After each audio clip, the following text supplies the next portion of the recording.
Thank you for joining us this evening. My name is Kelly Greenlee. I am the Community Outreach Librarian here at Prince Memorial Library. I say here, but it's not where you are, but it's where I am. So it's good to see you tonight. I'm glad that you've joined us for our invasive pests talk. It should be very interesting. I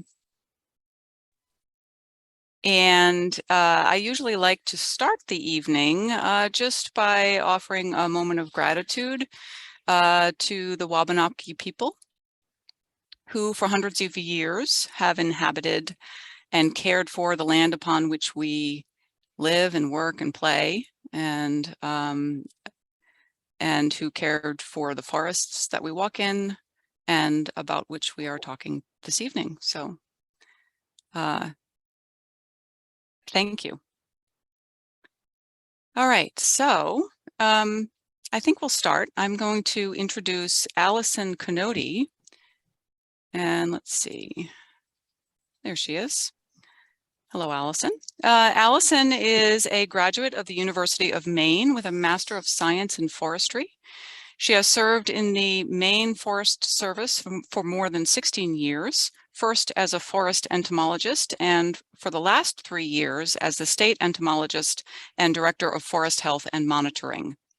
The Forest Health and Monitoring team is charged with conducting statewide forest health surveys, providing technical advice and assistance to reduce damage from forest stressors, and completing the fieldwork for annualized forest inventory. Allison, thanks for joining us this evening.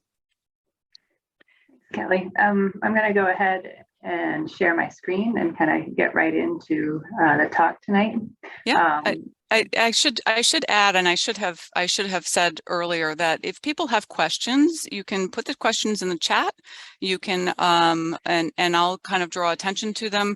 We can do the questions as, you know, if there's a question that's sort of pertinent to whatever Allison is speaking on at the moment, you can do the questions at the time, or if your question can hold until the end, we can take questions at the end. All right, so I apologize. I pass the baton to you, Allison. That's great. That's kind of what I was going to say. So I think I'm sharing my screen now. Yes. Okay, perfect. All right. So Kelly asked me to come tonight to talk to you a little bit about some of the invasive forest pests that threaten the Casco Bay region. And I kind of have a lot in here, but as she said, if you want to, jump in and ask questions, that's fine, or have conversation about something that you see. Otherwise, we can talk about things at the end of the talk. And I may not cover everything that I have in the slides tonight, so we'll just see how we go. And so first of all, it sounds like some of you here already are aware of this, but I wanted to provide a definition of an invasive species. And it's a species that's not originally from the region, that causes significant harm to the environment, the economy, or human health, or a combination of all of those. And we have kind of that one that ticks all 3 boxes here in Maine with the brown-tailed moth, for instance. And as part of this definition, which is a federal definition, the harm of that species outweighs any benefits. So we can think of some invasive species where there are benefits, and maybe the harm doesn't actually outweigh those benefits. And I'm going to give you just a really short list, actually, of some of the established invasive forest pests in Maine and a little bit of details on some of those. And then an extremely abbreviated watch list of species that we're looking for that have not been found in Maine. And also a little bit about what we can do about these species. And I'm going to cover some of that throughout the talk and try to wrap some of it up at the end of the talk.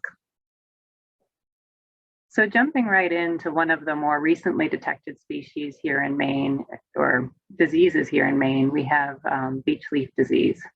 And this disease was first found in Maine in 2021, in May of 2021. And it was reported by landowners who noticed damage to their forest. It hadn't been found in any closer than Massachusetts before that. And in Massachusetts, the first detections were in 2021 as well. And to date, we haven't found beech leaf disease in Cumberland County, but we expect it's more widespread in Maine than where we have found it. And so this is a disease that affects all species of beech. So if you have an ornamental beech in your yard, then it would be susceptible to beech leaf disease. And so this map shows where in Maine, generally, we have found evidence of beech leaf disease.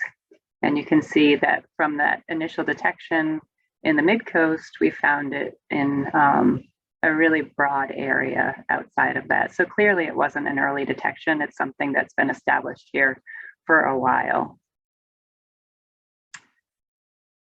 And beech leaf disease, one of the only things that I can think of that's really good about it is that it is pretty readily identifiable.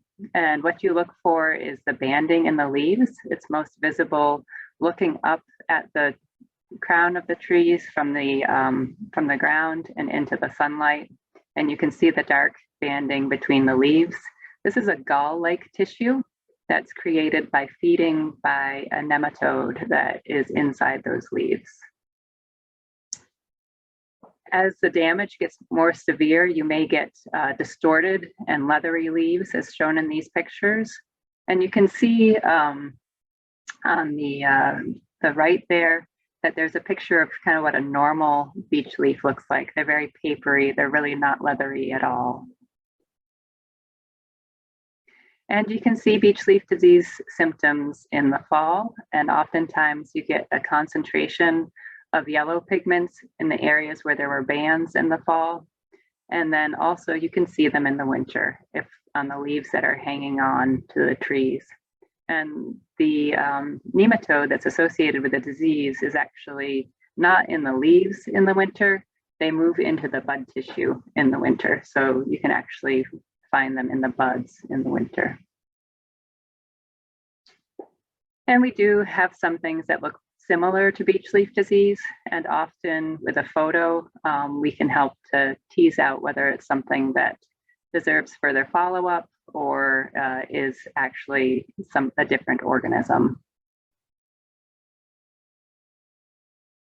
And this just shows some of the impacts from the disease. If you're used to looking at what we call beech thickets, which, they will crop up in areas oftentimes after a harvest when the roots have been disturbed, the root sprouts from the parent trees of the beech trees, those thickets in the summertime, you shouldn't be able to see through them. They are just a dense thicket of leaves in trees that are not impacted by beech leaf disease. But in the case of beech leaf disease, you can see that the understory is quite open. You can actually see here, you can see a house through the distance there through that wood lot, and that's in the area where beech leaf disease was first detected. So typically the damage starts near the in the understory or the smaller trees in the forest, but it works its way up into the larger trees, and it can cause significant damage and decline in larger trees as well as the small trees, and even mortality. There's still a lot of debate about what exactly causes disease in this beech leaf disease complex. We know that there's this nematode that's native to Japan that's always associated with it. What is not known is if there's also other agents that are responsible for the disease to actually take place. And so if there are, consistent bacterial or fungal diseases that might be leading to the expression of disease in the trees. As I mentioned, here in Maine, we've seen it so quickly from, that spot in Lincolnville throughout several counties in the state. It's apparent that the nematode's been here for a while, but really the expression of disease has been pretty recent. And so really don't understand exactly, how long it's been here, how the disease is caused, or even how it's spread.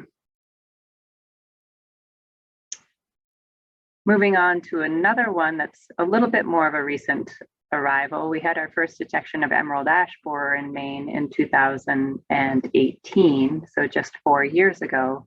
And already it is causing quite a bit of mortality and damage in southern Maine, where it's on the leading edge of a large infestation across the country.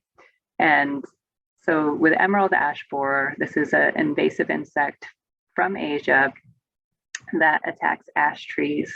The insect itself, as an adult, it's a small beetle. It's about the same size and shape as a black oil sunflower seed. And it is brilliant emerald green.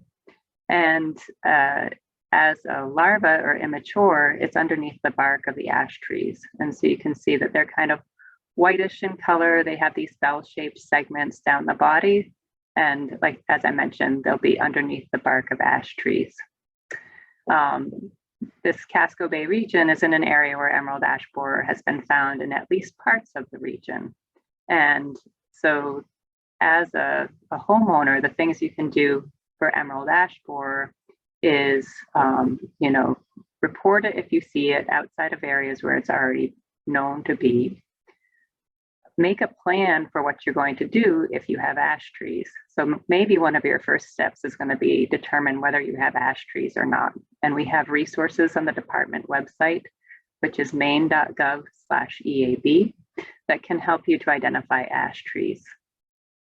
Monitor the trees that you care for. And, and a lot of times we'd be asking for assistance with monitoring and still are looking for assistance outside those areas where emerald ash borer has been found. So in these more eastern areas of Casco Bay region, we're still looking for help with monitoring, and that includes things like volunteering to run a funnel trap during the months of June through September, or creating a girdled trap tree, which would kill the tree, but it makes it attractive to emerald ash borer and helps us detect it early in its arrival to an area.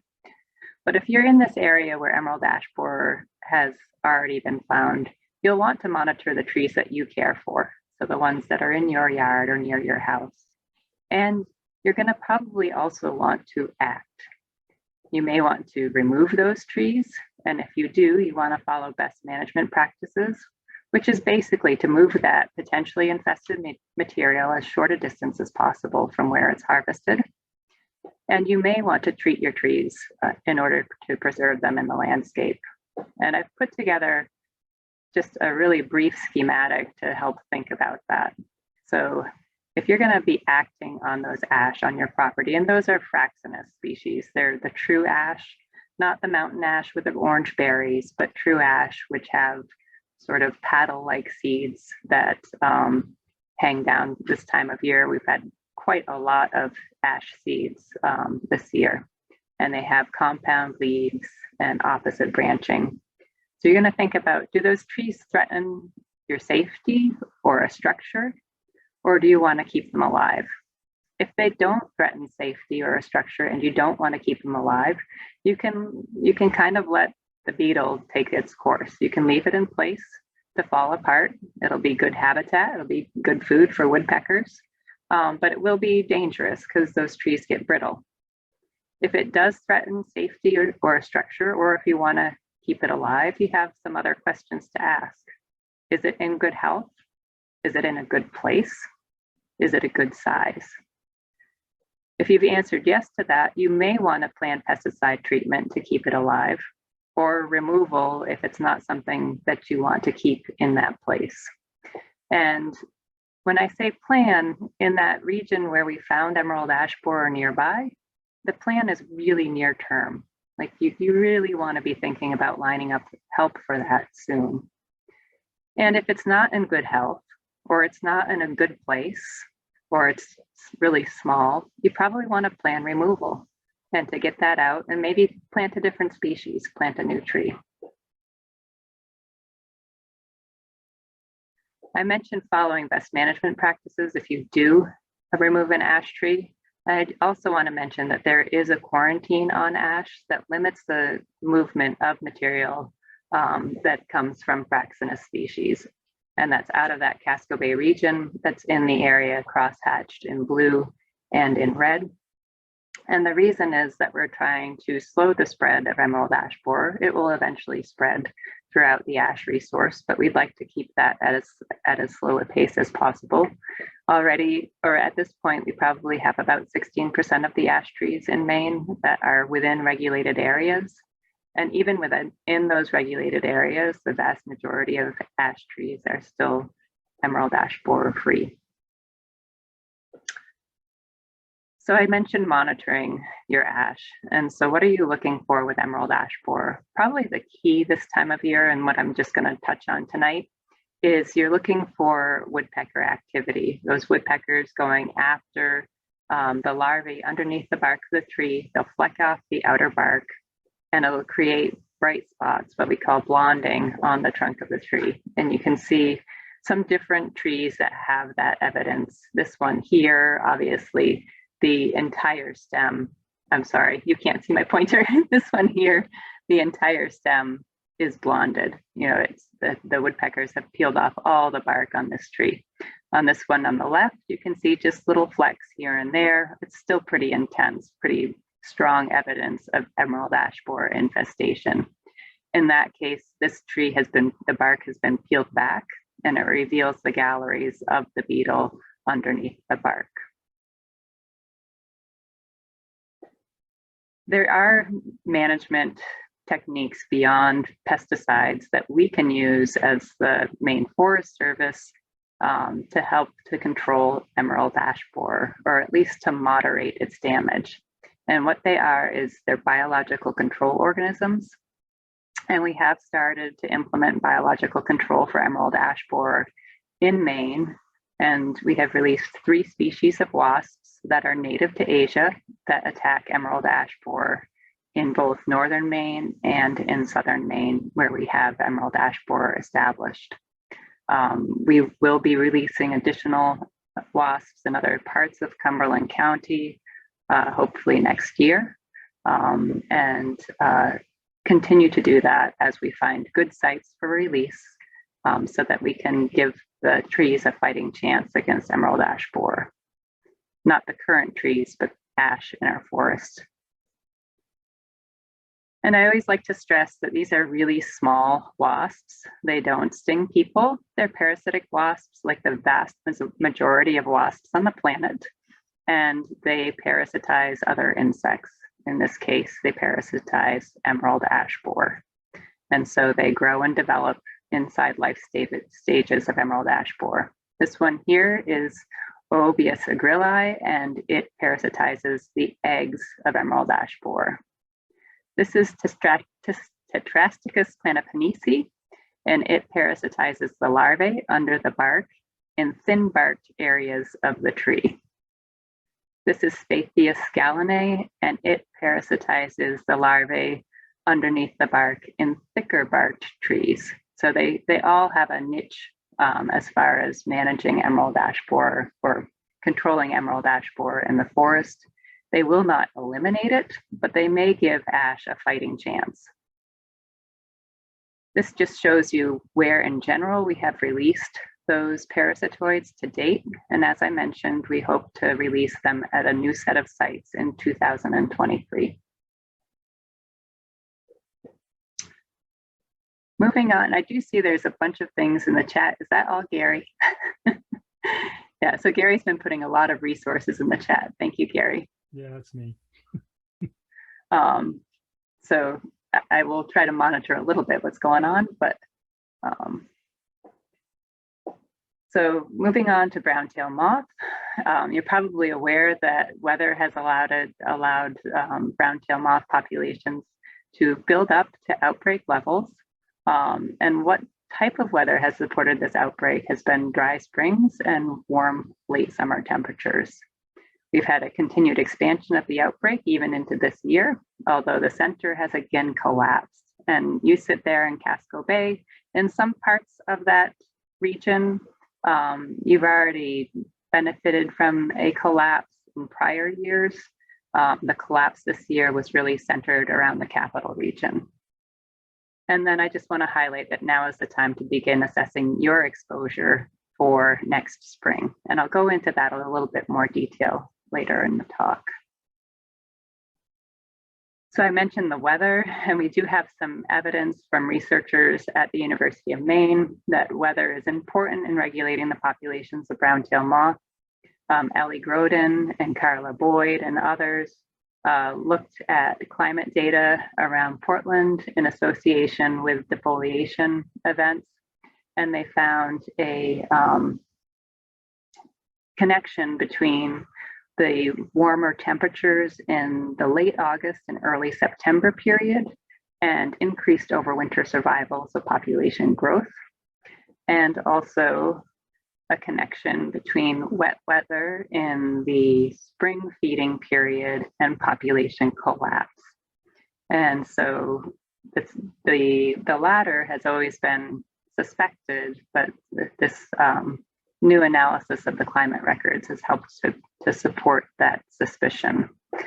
And so one of the really important things in brown-tailed moth population regulation is disease. And in the case of brown-tailed moth, it's often the fungal disease Entomophaga allicae. And these caterpillars that are on the tree here are exhibiting signs of infection by that fungal disease. And the paper that describes these climate interactions is available on our website, which is maine.gov/dacf/knockoutbtm. So looking a little bit about, I had mentioned that we've had a continued expansion of the population. This actually, I will say, came as a surprise to me. I had anticipated, due to the massive collapse we had seen in populations in the capital region, that we would map fewer acres of damage this year compared to last year. And we actually mapped about 60,000 more acres of damage. So you can see that the last outbreak that really hit the Casco Bay region hard, at the peak of the outbreak, there were around 11,000 acres of damage mapped. So a really small outbreak compared to current. This current outbreak, we saw the beginnings of it in 2010, but it quickly collapsed and then started to build again in 2015. And in 2015, it really escaped the natural controls or the established controls. There's very few successful natural enemies for brown-tailed moth. And then the populations, as you can see, have continued to build. And I mentioned that in the Casco Bay region, you had experienced a population collapse already, and that contributed to this steep decline in 2019. There was really high disease in the Casco Bay region. Ellie Groden and her students had a hard time finding live larvae down in like the Falmouth area because of there's so much disease present at that time. And I will mention that we have survey data for brown-tailed moth. It's really coarse survey data. We try to cover the entire state, so it's not going to be good for your backyard, but it'll give you an idea of what to expect in a given area for brown-tailed moth. We have that available on our website. Right now, we have a delay in posting the 2022 defoliation data because of a software patch issue. So there's a glitch between the Microsoft patch and the ArcGIS software. But the 2021 data is up there as well as prior data. So on the left, this is the defoliation that we saw in 2021, the spring and summer periods.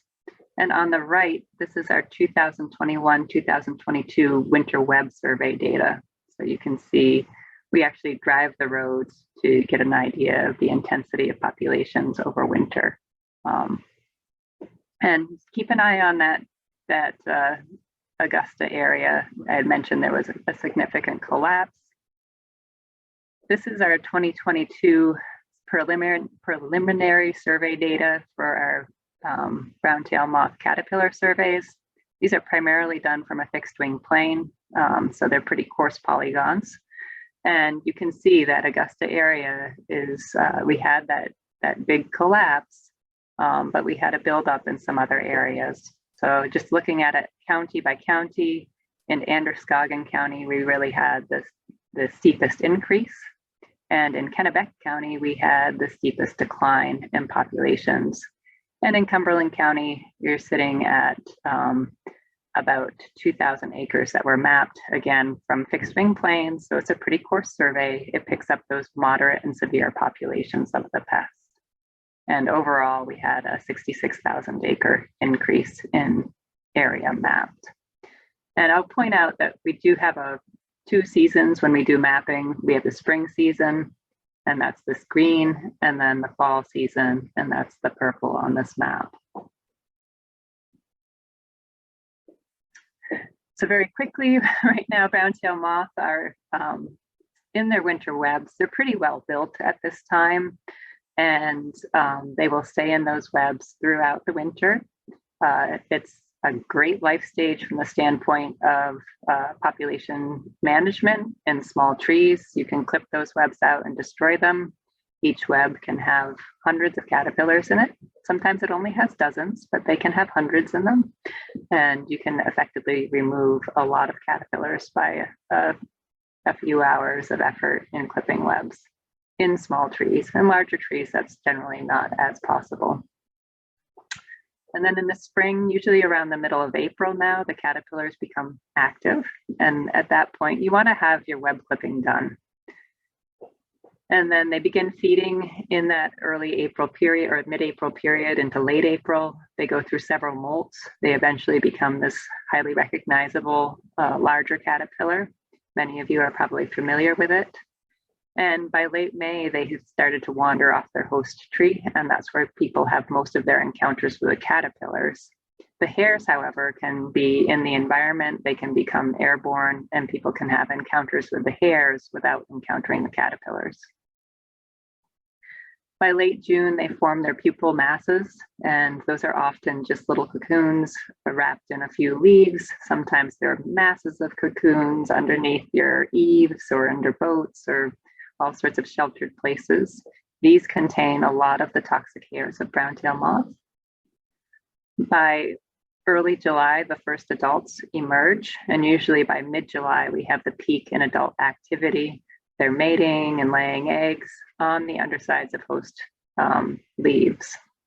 And then usually by mid-August, those eggs have hatched and they start to feed. They skeletonize the leaves. They just chew on the outer surface of the leaf tissues, not only on the leaf where that egg mass was laid, but also on leaves up and down the branch from where that egg mass was laid. However, when they build their winter web, the egg mass is actually going to be right on that winter web. So that's where they focus their energy on creating the silk. And one of the things that we point out to people is that these webs can be recognized by the tight silk that ties the leaf to the tree. So kind of the same thought about trying to break things down into more simple concepts for, should I treat brown-tailed moth? When we're thinking about treating brown-tailed moth, we're thinking about location, intensity, sensitivity, as far as human sensitivity, exposure likelihood, environmental factors, and rules and ordinances. Tree health also should probably be in there. And so I created this flow chart. So when you're thinking, should I treat the brown-tailed moth? Well, is it present near human activity? If your answer is no, you might think about whether it's an isolated population. So do you have, this one tree that has a few webs and there's nothing else for miles? Well, in that case, you might consider removing those webs. If it comes to pesticide treatment, if it's not near human activity, you're usually not going to think about treating it. But if it can be controlled physically, you might consider doing those treatments. If it is near human activity, is it in a developed area? If it's not, if it's just in the forest, you're probably not going to treat it. In rare cases, somebody may have the resources where they might want to treat an isolated population. So a lot of times we see these populations bubble up in little patches in the forest area. Good example is Etna, Maine. There's a patch of about 3 acres that one could have treated if the resources were available and potentially prevented some local spread from that center. But in general, if you're in a developed area and it's not isolated, whether you treat or not, you're not going to affect the trajectory of the populations. It's these outside factors that are going to be allowing the populations to continue to be high. So a lot of times people think, well, if I treat, then I can collapse the outbreak. And that's just not going to be the case. So don't consider that, and when you consider whether you're going to treat or not. So moving on to, yes, it's in a developed area. Well, is the area that's infested avoidable? Is it something that you can not go to. And I give the example of my own dooryard. I have an area where trees are kind of just in a scrubby wooded area inside the fence in my yard that we can avoid activity under. And then I have a big, beautiful fir oak that's right at the bottom of the center of the yard. And there's no way I'm keeping my kids out from underneath that. They go and roll around under there all the time. And so that's an area where, you know, maybe it's avoidable, but really practically no. So that would be a tree that I would consider treating. And then if it is avoidable, you might not treat it again, unless it's an isolated infestation. And if it is not avoidable, you still might not treat it if there's nobody there who's sensitive to the hairs. And so there are people, oftentimes we talk to families where one or two individuals can go outside with no impacts and others, you know, can't even leave their house in places where brown-tailed moth is. So if you don't have sensitive people or domestic animals, so there's some evidence that you might have problems with livestock and that sort of thing if you have them grazing in areas with the caterpillars. But if you don't have those issues, you might not want to treat. And then if you do, you're going to consider treatment. So what is treatment? Well, treatment can be a number of things. It can be physical treatment. If you have trees that are in the wrong place, trees that are in bad shape, for example, like under power lines, or they have a huge basal wound on the base of the tree. They're just not in a good condition. You might just remove those trees rather than treat them. If you have trees where it's possible to clip and destroy the webs, that may be the extent of treatment that needs to be done. And this is an example here of a crabapple tree. It's got a lot of webs in it and it would take a long time, but you can clip those pretty well. This here is an oak tree. It also has a lot of webs in it. There are some people who have hired for clipping of webs in these types of trees, but generally it is cost prohibitive and it's often difficult to find somebody who wants to do it.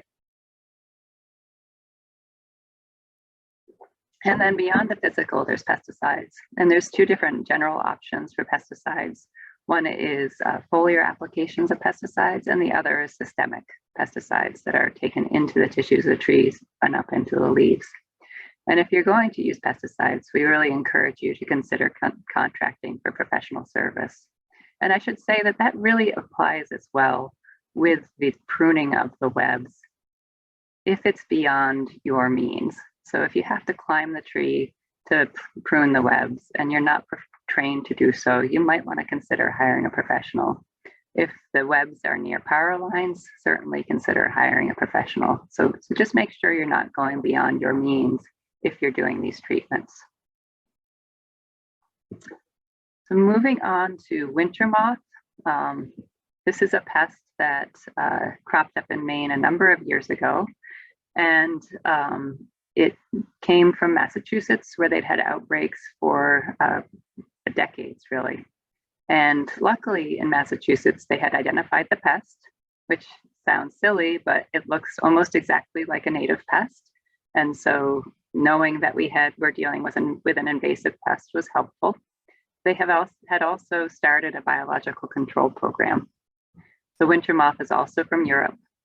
In this case, the biological control for winter moth is a fly. It's called Cyzenus albicans, and it infests the winter moth by being consumed. So the caterpillar of the winter moth eats the egg of the fly and then drops to the soil and pupates. And then the fly develops within the pupa of the moth. And we have done a number of releases of winter moth over the years, beginning in 2013 of the Cyzenus albicans, the winter moth biocontrol. But in recent years, it's really dropped off the number of organisms that we have available for release for biological control. And in the last several years, it's been under 1,000 at our release sites. And that's in part because the biological control program was so successful in Massachusetts. And the way that we retrieve this organism is we collect thousands of caterpillars, and they are reared out to pupation. The pupae are further reared by our colleagues in Massachusetts and then dissected. And the pupae of the fly are extracted from those caterpillar pupae. And so in the case of 2022, we gathered 6,700 caterpillars, and about 447 of them were parasitized. So we have 447 Cyzenus pupae for release in Maine. And so we'll be releasing them at a site where we had a very low release in recent years. And so we're working with the University of Massachusetts to continue to improve this biocontrol program and try to get greater numbers of parasitoids for release. And I just want to mention that even though the Cyzenus albicans is a really promising biocontrol organism, Cyzenus alone does not control winter moth. It needs helpers, and those helpers are predators. They're insects and invertebrates and small mammals. The insects and invertebrates are vulnerable to pesticides that are used in the landscape. Some are pollinators, some are soil dwelling, some are actually both, like Cyzenus albicans. That one is both. It's both a pollinator and it's soil dwelling. And so broadcast treatments for ticks, mosquitoes, and lawn control may jeopardize the success of biocontrol. And we don't really know that for sure. It's just an educated guess based on the vulnerability of those organisms to pesticides. And so we believe that pollinator-friendly practices should help to support that invertebrate natural enemy community that is going to be important to the success of biological control of winter moth. On the flip side, Cyzenus is not going to be enough to prevent the decline in your large shade trees and ornamental trees until it gets well established. And so if you have trees that are showing signs of decline and you want to keep them healthy in the landscape, you may need to intervene with sporadic insecticide treatments. The problem is, because winter moth doesn't have effective organisms for control, it can defoliate the trees year after year for 5 or 10 years or even more. And that is not something that a hardwood can tolerate. When a hardwood doesn't have a lot of other stress, it can tolerate, a couple of years of severe defoliation, 2 to 3 years before you start to get your small branch dieback and your larger branch dieback. But when there's other stressors, things like brown-tail moth or spongy moth or drought, then that period of tolerance of defoliations is shortened. So just be aware that even though we have this great biological control organism, and we're really encouraging you to reduce reliance on pesticides in order to help promote it and other important natural enemies, if you do want to keep these trees in the landscape, sometimes you may have to resort to pesticides.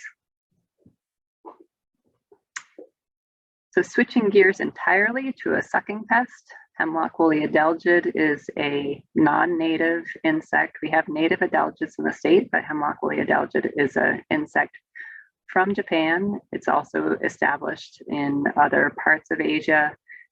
There's many different races of Hemlock woolly adelgid, and the one that we find here in Maine is originally from the lowlands of Japan. Hemlock woolly adelgid is also actually native to the western United States, but it is not native here in Maine. And between drought impacts and Hemlock woolly adelgid impacts, we're seeing really accelerated decline of hemlock along the coast, especially in the rocky coastal peninsulas, the islands of Casco Bay, and throughout southern Maine, where this pest has been in place for more than 20 years. I did want to mention some of the new locations where we've detected Hemlock woolly adelgid. In 2022, so just this last field season, we found it in Whitefield, Pownell, North Haven, and most recently, just this month, in Litchfield, and that's a new county that's in Kennebec County. We also had our first detection of Hemlock woolly adelgid in Acadia National Park, although it wasn't the first detection on the island. We had it found in 2 locations in Acadia National Park. And then looking back in 2021, we had detections in Bodenham, Rockport, and Waldoboro. So just be aware this is a pest that's around. It's certainly building populations in the Casco Bay region. It's starting to cause decline in some cases has been causing decline for years and mortality as well. There's also an inland population around Sebago Lake centered on Fry Island as well. So just be aware that it's not just in the coastal regions. We encourage you to work to slow the human-assisted spread of hemlock woolly adelgid. And the way that you do that is you concentrate your activity in hemlock, including tree trimming and that sort of stuff, in the areas in the time between August and February. And the reason for that is during that time, the crawlers, which are these tiny little specks next to the penny on this canvas sheet, and the eggs are not present. And those are the life stages that can be moved off of rooted hemlock. Other than that, the hemlock woolly adelgid is sessile, it's attached to its host, it's dependent on its host. And so unless you are moving rooted hemlock, you're not going to move hemlock woolly adelgid during that period between August and February. In March through to July, you can have both eggs and crawlers present, and one crawler or one egg that reaches a suitable host can start a new population of hemlock woolly adelgid because they're all female in North America.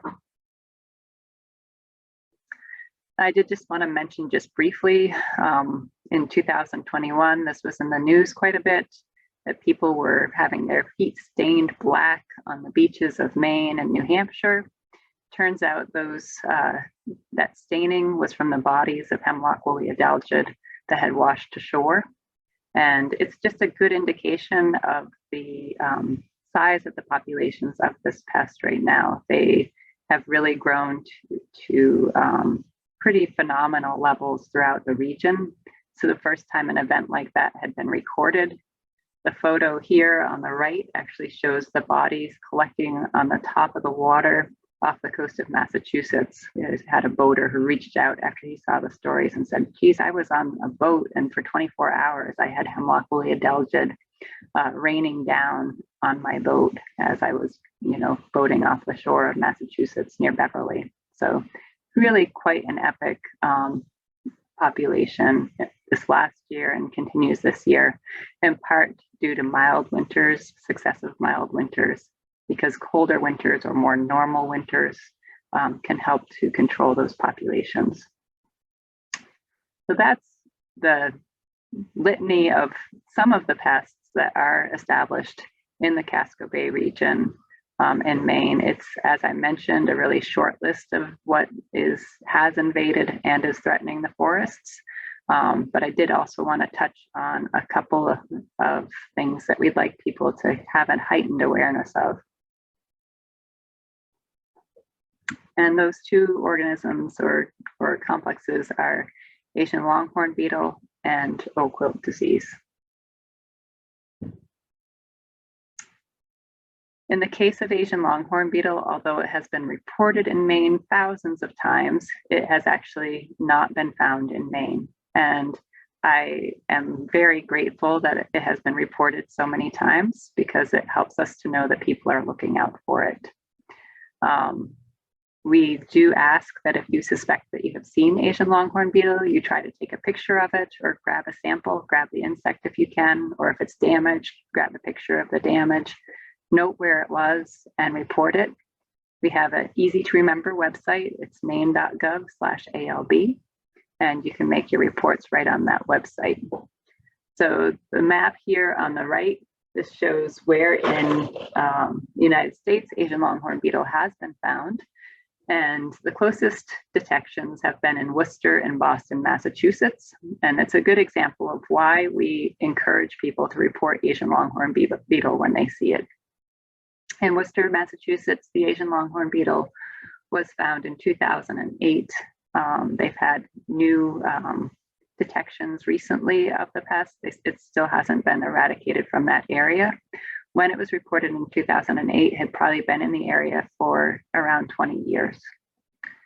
In Boston, Massachusetts, when it was detected, it was found in just a few trees outside of a hospital near the Arnold Arboretum. And very shortly after detection, that population was eradicated.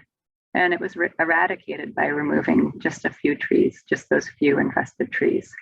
In the case of Worcester, Massachusetts, they've already removed tens of thousands of trees in the efforts to eradicate this insect. So one of the key things to know for Asian longhorn beetle is it is a pest that is eradicable, so it can be removed from the country, but it's best done when it's detected early. Most people, I apologize, it doesn't look like the whole slide is showing. Most people will see the adult beetles when they see Asian longhorn beetle. They're a very showy beetle. They're black and white with very strong markings on both their wing covers and on their antennae. They're large, they're generally over an inch long, and they're a real shiny black. So those are some of the key things to look for in the Asian longhorn beetle adults. We do Allison, yep. I'm sorry, I'm just going to interrupt. There's a question in the chat. Yep. Saw some extensive damage on Lindera benzoin in Connecticut throughout the northwest corner. Have you heard any problems on that plant? So that's spice bush, I believe, and I have not heard of any problems. It is related to sassafras. I mean, it'd be something to report to the plant health group there in Connecticut, because there is a disease of sassafras that I believe that Lindera benzoin is also in the same group as that and might be vulnerable. It's called laurel wilt, and it's vectored by a beetle. It's a fungus that's vectored by a beetle and threatens all of the laurel bay species and then also sassafras as well. So it'd be something to report in Connecticut.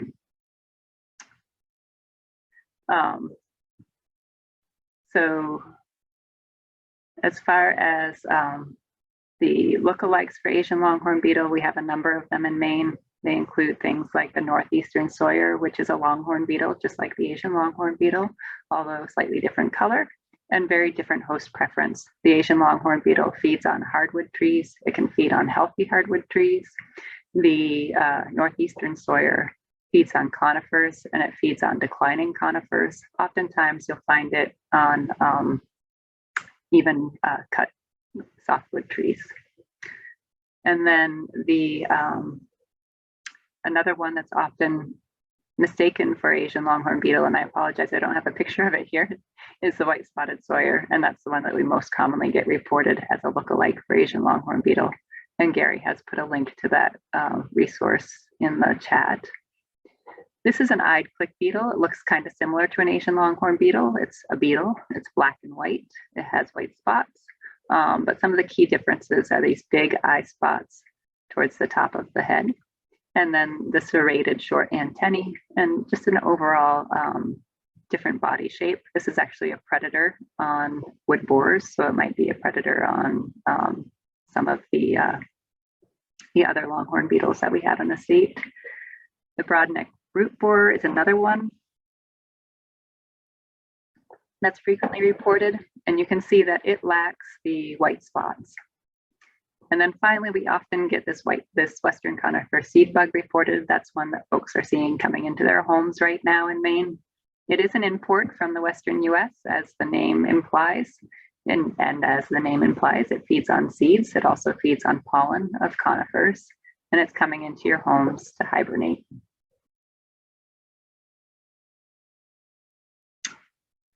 Some of the other things that you can look for Asian longhorn beetle this time of year, after we've had a couple of hard frosts, is actually the damage itself. And the photo on the left shows some storm damage outside of Worcester, Massachusetts, shortly after the Asian longhorn beetle was detected. And you can see that the beetle causes structural damage in the tree. And so when we do have storms like the ones that we've had recently, looking out for this sort of damage when you're doing cleanup is a good activity to do. And then the other things that you'll see on the tree are these egg niches, which is this sort of orangish, this one's fresh, bite out of the tree that the female makes before she deposits an egg, and the exit holes. The exit holes look a lot like tap holes. They're perfectly round. They're at least the diameter of a pencil, and a pencil generally can go straight into them.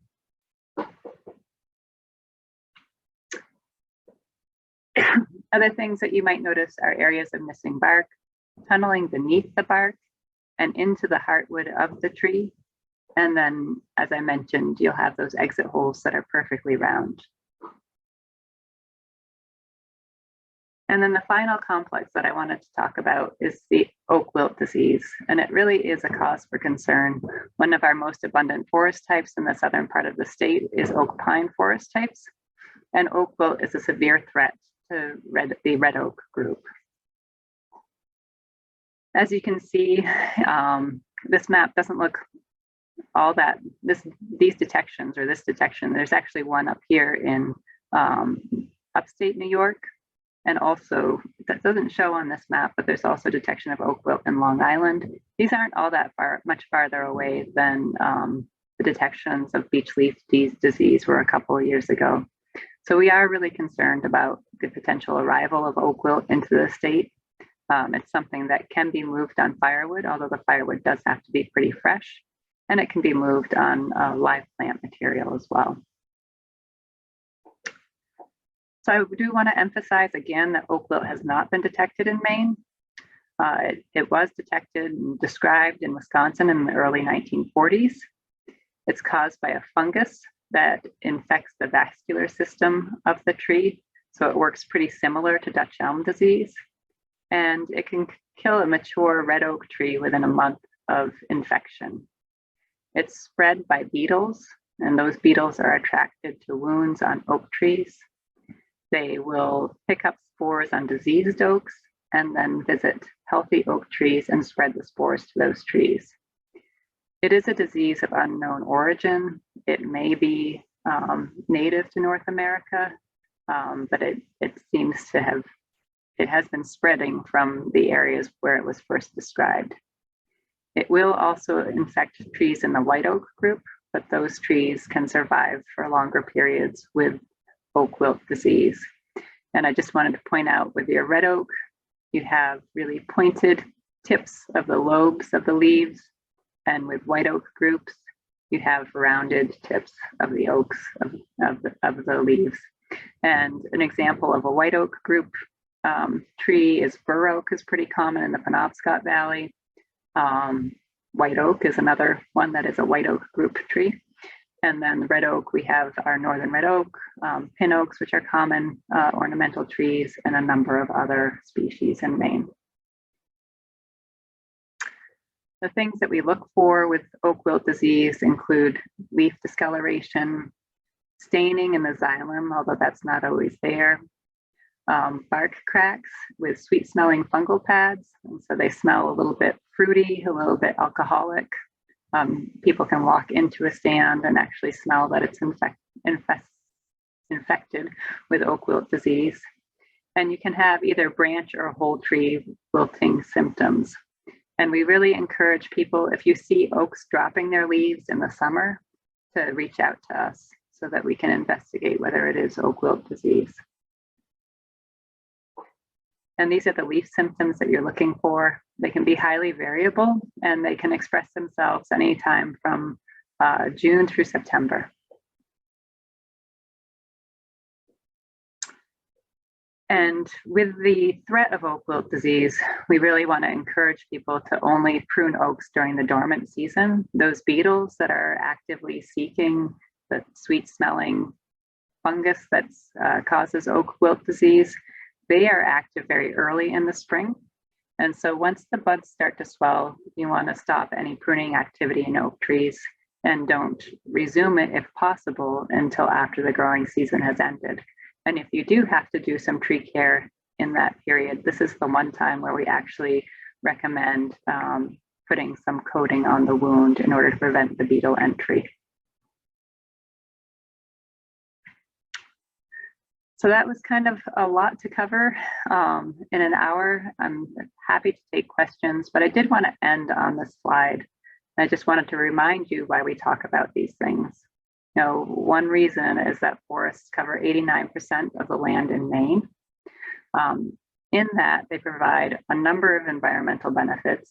I mean, they provide things like clean water and air. They provide habitat and food. They help stabilize the soil and remove carbon dioxide from the atmosphere. And that's just a real short list of the benefits that they provide. And they're also important to our economy in Maine, not only the forest products economy, which is an $8.5 billion industry, but also additional jobs and money that they contribute to the Maine economy in agriculture, tourism, and recreation.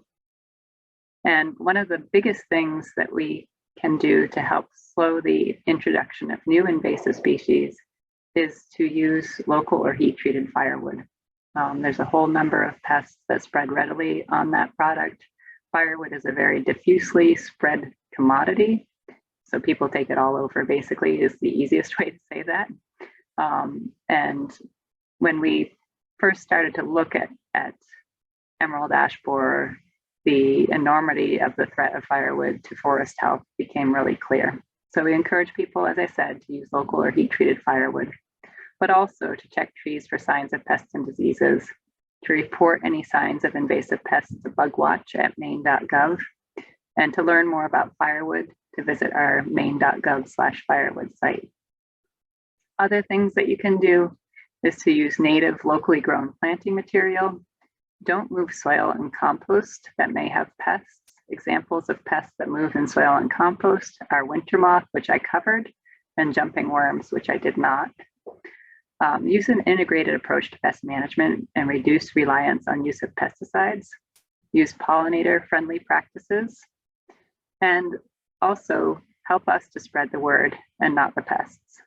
And we do have a newsletter that you can sign up for on our website, maine.gov/forest health. It's called the Conditions Report, and it provides growing season updates on forest conditions in Maine, or forest health conditions in Maine.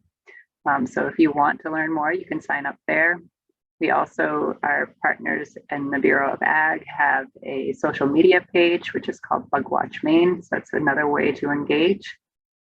Just, pay attention, spread the word, and report if you see a problem. And I guess I can open up to questions at that point.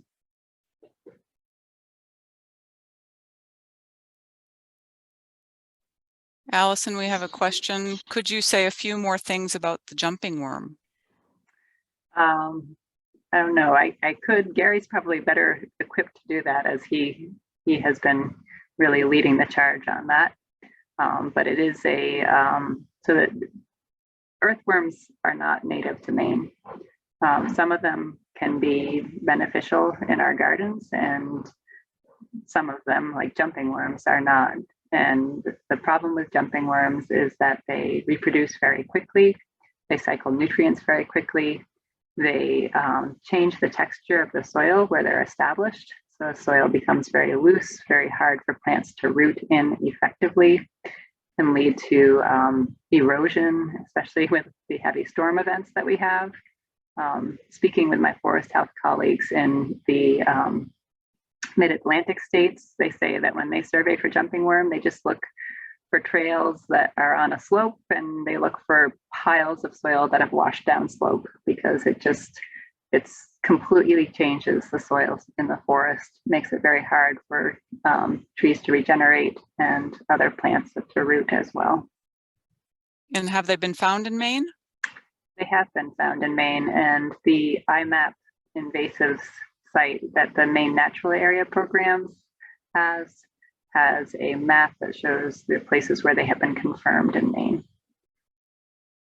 And they do spread readily in soil because their cocoons are very tiny. They basically look like a speck of dirt. I'm sorry, is that the same creature they're calling a snake, that I've heard called a snake worm? Yeah. It's the same thing, okay. Yep.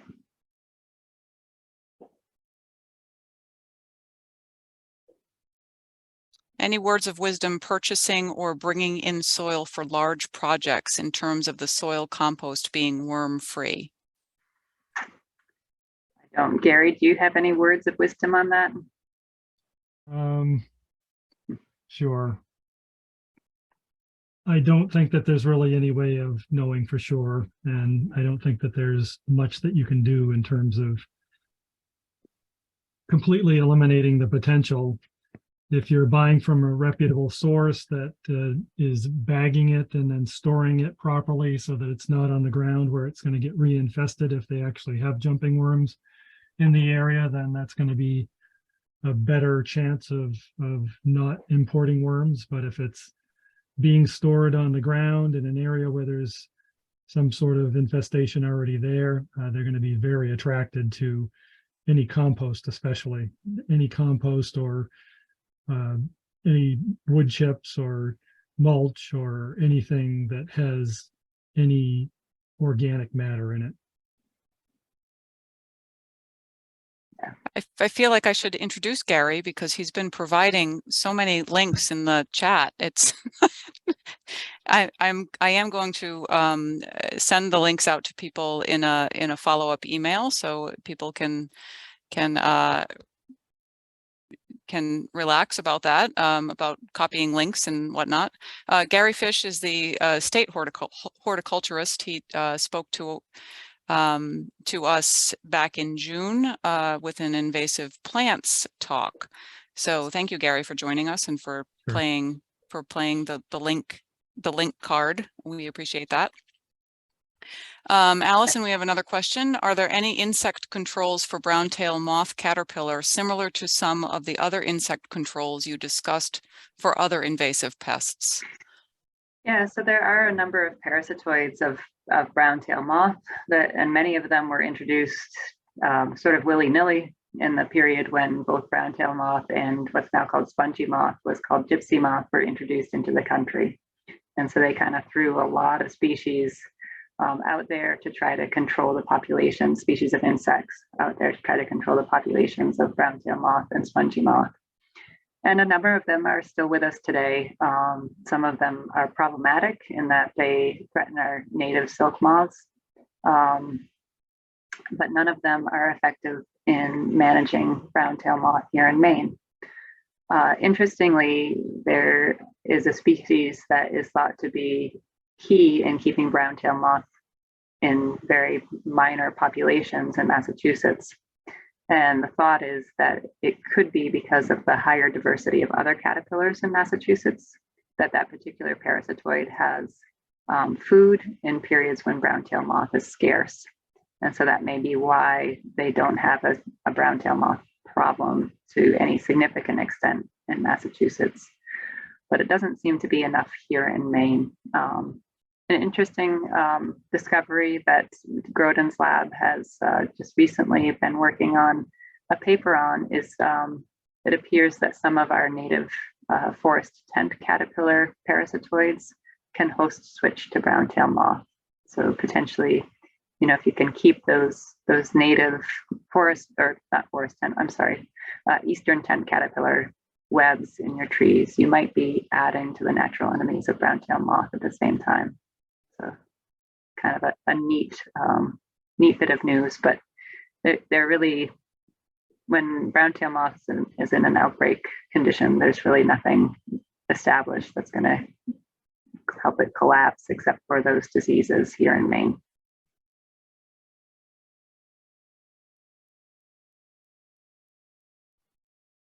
Well, thank you, Allison. This has been super informative. Wow. I'm impressed and I just can't tell you how much we appreciate your time and your knowledge. Thank you very much. I will be following up with people with the links and with a link to the recording of tonight's talk. We did have a question to see if your slides would be available. Yeah, I can make them available. I think I sent you a PDF. You did send me the PDF. So may I share that with people? Guess I need to put a little bit more alt text in some of the images first. So it's not quite up to the accessibility standards yet. So okay. I will do that if I can get that done or have somebody get that done for me. We'll get that to you pretty quickly. That's fantastic. Thank you. I appreciate that. Yep. So thank you very much for your time. I appreciate your time. I will tell people who are listening tonight that we do have an invasive plants group that grew out of Gary's invasive plants talk. And they are a group of very dedicated people who have gathered to work and to plan for battling the invasive plants in our area. And I'm sure they would welcome some new members. So if anybody's interested, they can drop me an email and I'll certainly get your information to that group. So thank you. I'm sorry, I'm just reading the chats, making sure I didn't miss anything. Thank you everyone for the evening. Thank you, Gary, for your participation. Thank you, Allison, most of all, for your knowledge. That was fantastic. And we appreciate your time. Thank you, everybody. Have a good night.